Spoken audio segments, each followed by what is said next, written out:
Grapies, welcome to church. It's actually a winery.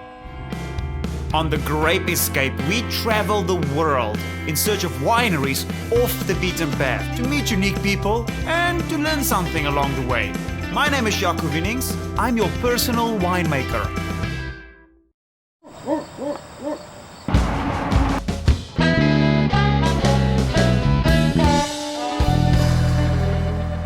Hi, Grape. Hi, Grapies. Grapies, we are back in Ohio. Well, you know, the building was built in the 1890s and was a church up until 1970. So it sat empty for about 30 years, so it was going to be torn down.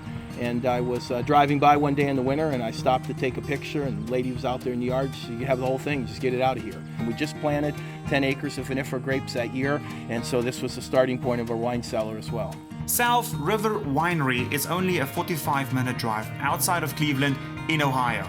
And one thing they specialize in here is ice wine. So we have two ice wines. One of them is blush ice wine. You might ask yourself, what the hell is an ice wine and how's it different from regular wine? There's not a whole lot of complexity in there. There's not tannins or oak characteristics. There's a burst of fruit and sweetness and then lingering mouthfeel. It's a dessert.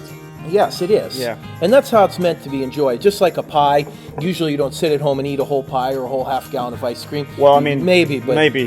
Now, as the name ice wine suggests, you have to pick the grapes while it's still frozen on the vine to make this wine.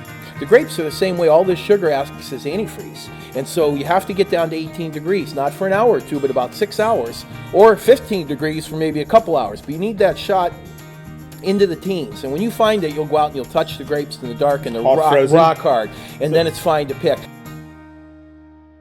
The only thing that I can ever find that maybe happened here, I don't even know, is after we moved it here a couple years later, some guy come in, he was kind of all wild-eyed, he said they held Patty Hearst captive here in this church.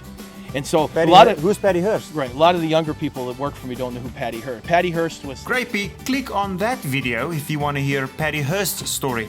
Or you can join us in the vineyard. But what he's doing right now is making wine.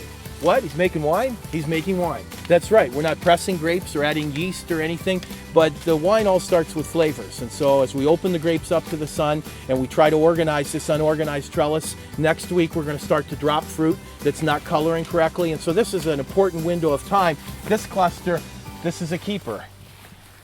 This is something I don't want. Gene has a passion for ice wine. He has a passion for the vine. And he has a passion for spirits. Gene, you've got a whiskey distillery. It's been a fun hobby, and we're in a good area because there's a lot of people coming here as tourists to visit the wineries. There's always somebody that wants to drink beer and have a cocktail. Yeah. The Red Eagle Distillery, and you grab yourself some whiskey, some brandy, and some grape distilled vodka. I mean, that sounds like a plan. And then go back to your room. Let's go. Then we go back to our room. Let's go check out the distillery. So I had a woman a number of years ago when I started this, she was 97 years old from the next road, and she come over, she said, "My great uncle Daniel built this in the 1880s and always had a still out behind the barn." And so there's been a tradition of distillation in this Right area here. for centuries. Yes. Yes. Right, Gene, what do we have? We have rye whiskey and bourbon, so we have two grain-based whiskeys on the left. On the right, we have two grape-based products, the brandy and the vodka.